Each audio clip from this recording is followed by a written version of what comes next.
Hey, welcome to video number 102, that's 102, of Walker This Way with Hazel Walker, the queen of all things.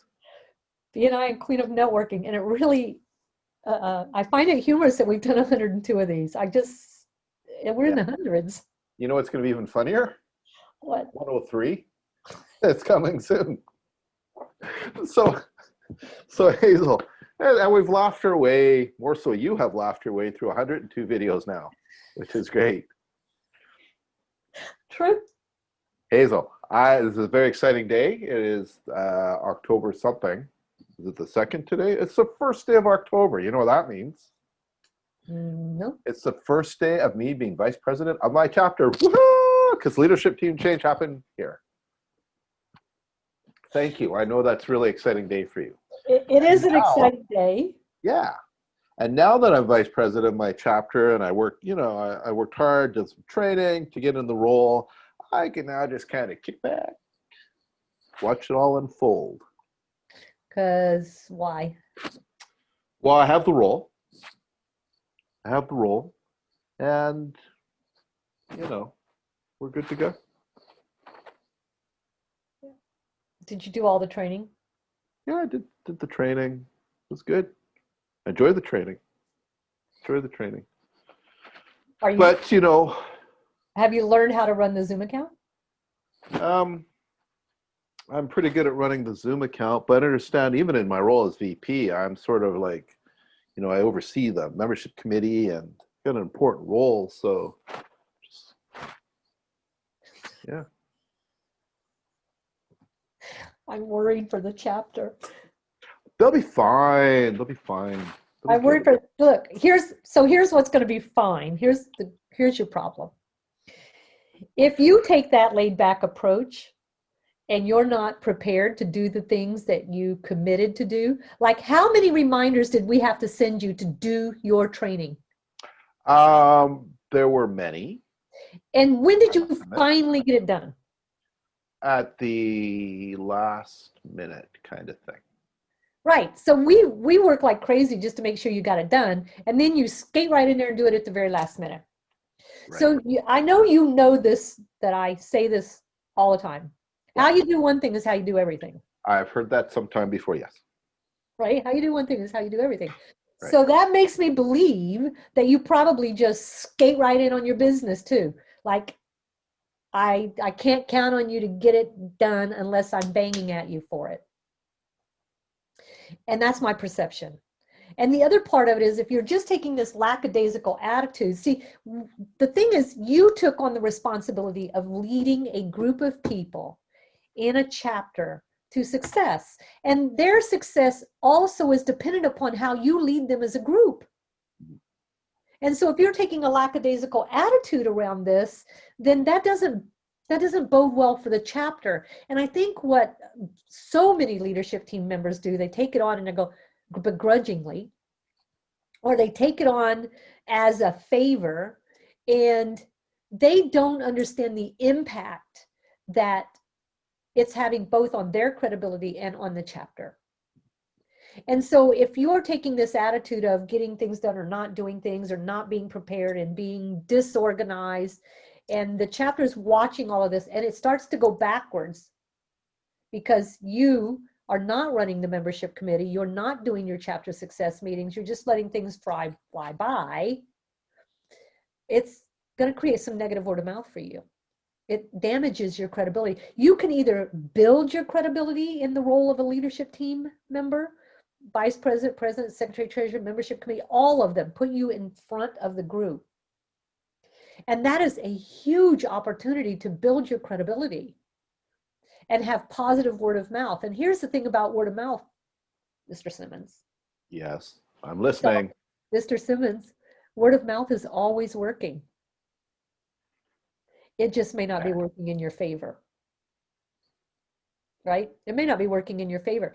Because let me tell you, statistically, people carry 10 times more negative word of mouth than they do positive word of mouth. So if I have a negative, something negative that happened to me, I'm likely going to tweet it, put it on Facebook, tell other people about it. I'm going to put it everywhere. If I have a positive experience, you'll be lucky to see it in 2 places. So having people to have to remind you of your commitment damages your reputation and your word of mouth. And you made a commitment to lead a group of people so that they would thrive through a time when economics could be very hard moving into the future. The COVID has shut down so many businesses now, right? Mm-hmm. So this is your opportunity to shine, to lead to success, and to create positive word of mouth and build huge credibility with a whole group of people and to help them thrive through this. So a lackadaisical attitude isn't going to serve you, and it isn't going to serve that chapter. Right. So Hazel Walker, the wise words of Hazel Walker. If I'm hearing you correctly, and I think I have, you're recommending that I take on my leadership role for a lot of reasons. Mm-hmm. One, probably most importantly, because I committed to take on the leadership team role. You did. You said you would. That I would. I committed to doing it. I signed on the dotted line too. Two, I have a responsibility to the membership of my chapter to do my role correctly, as I agreed to. Three, I have a responsibility to myself and my own credibility too. Correct. Right? Because it can raise my credibility or it can really hurt it. It's going to hurt your credibility if you don't. If I don't. You know, one of the things, I guess, looking inward for a moment, one of the things I talk a lot to clients and members is the one thing that you have is your reputation. It's the most valuable asset that you have is your reputation.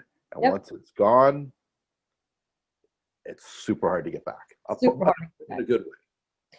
My grandfather used to say, the one thing you never want to sully is your name. Right.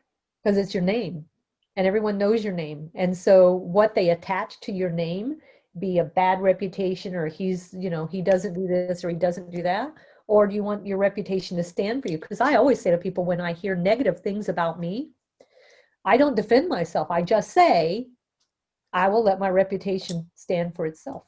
Right. Because it's a good reputation. Yeah. And that's what you can have. For the members, this is a lot like, I know how when we've done training, we talk, and we, in regards to trust, it's part of the member success program, we talk about in regards to trust, is you can build trust or you can kill trust, and you may not know when you're doing either. Correct. Right?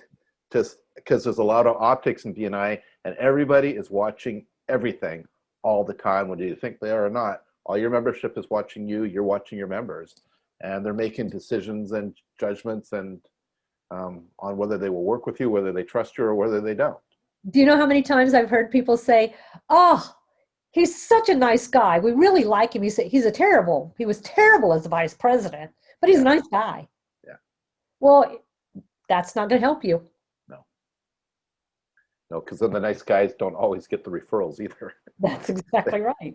Right.